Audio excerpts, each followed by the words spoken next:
Hey guys, my name's ArcticBearSnare, or Arctic for short, and today I'm here to talk to you about Dark Cloud.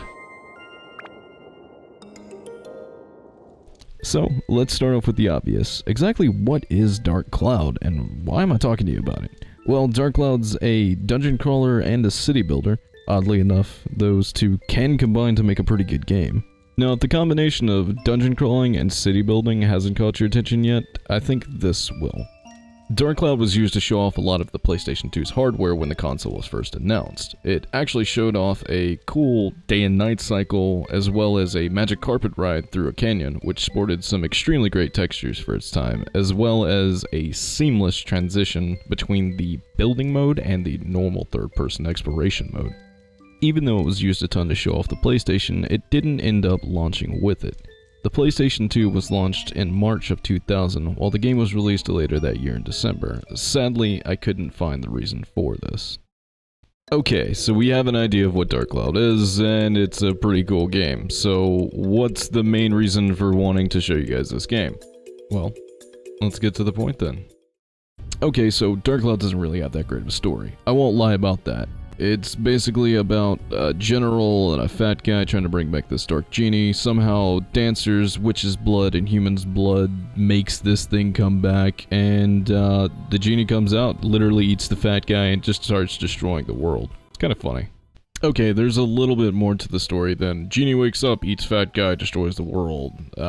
Actually, while the genie is working on destroying the world, or actually a little bit before he starts destroying the world, our main character, Toan, who's either a boy, a teenager, or a man, your guess is better than mine, is at a festival, his hometown's festival. Do we know why? Don't know. But either way, the main thing is, Toan tries to save his girlfriend from a falling windmill, and we can 110% tell he's actually about to die. But then somehow, out of nowhere, the girl and Toan both disappear. A fairy guy saves them, but somehow that windmill and everything else has also been teleported inside the dungeon close by. I don't know how, but that guy works really quick. Anyways, after saving Toan and storing everyone and their belongings inside of meat cubes, which I really wouldn't call that saving, but I digress. He embeds a stone into Toan's gloves so he can retrieve the townsfolk and their things, and sends him to the only surviving town member, the mayor, who has the key to the dungeon. Now that you have the basics of the story, let's talk about the gameplay. The combat is easy enough within the dungeons, but it has some complexities. When you're roaming the dungeon, you need to keep an eye on your water supply or you'll take damage. Fighting is easy enough, but there are attributes that act like rock, paper, scissors, such as fire hurts ice, holy hurts ghosts, and so on and so forth. You will obtain other weapons besides your base dagger, but unlike your dagger, they can break if used too much. There is a solution to this though, and that's repair powders, which you should keep handy anytime you roam the dungeon. You can build up weapons to make them stronger and change their look through an upgrade and build up option, which takes a while, but the reward is definitely worth it. Besides killing things to find the key to the next floor of the dungeon, your main objective is to find the Fairy King's gross meatball capsules to save your friends. Almost every level has a set amount of capsules with different things that you'll need to build the town back up. Once you're back outside, you'll build the town up and receive rewards for placing things and finishing houses. You can also get some pretty interesting rewards for building the town the way the townspeople like. So now that combat and building are out of the way, let's get back to the story.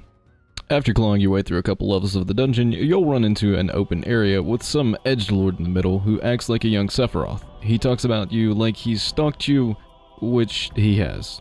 He then thinks he's been friends with you long enough to take your hand, quite literally, and then just like every other edgy character does, he tries to kill you.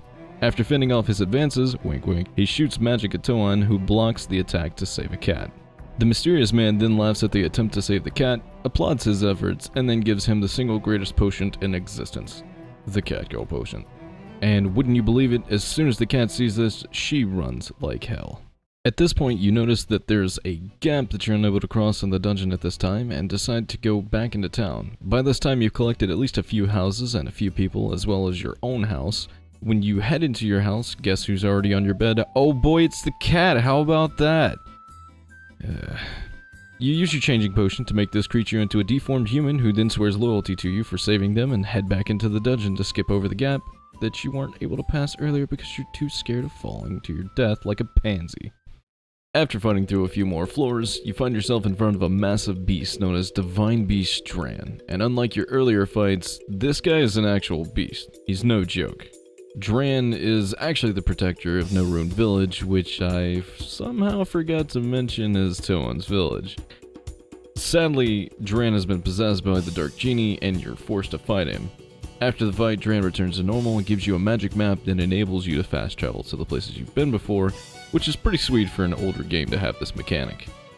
Now that you've got a companion and a magic map, your journey's finally begun, and I know you probably want to hear every area's story, but it's pretty simple honestly. Go to the next village, find someone that's not really dealing with things that well, build their town up and make friends, find a spot in the dungeon that's blocked off where you need said person dealing with things to unlock the route, and rinse and repeat.